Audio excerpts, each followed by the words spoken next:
So, Roblox is cooked right now. First, it was the egg hunt and the Teddy situation. And now, Roblox banned Schlep. And now everybody, including people like Law by Mike and Chris Hansen, are starting to defend him. And you know that everybody in the court is going to go against Roblox. Like, I'm not even surprised if Roblox was a pedo himself.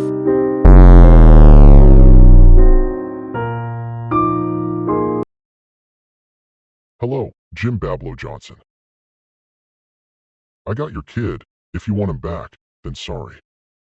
Because you can't. I locked him in the room. A rubber room. A rubber room filled with rats, and rats make your son crazy.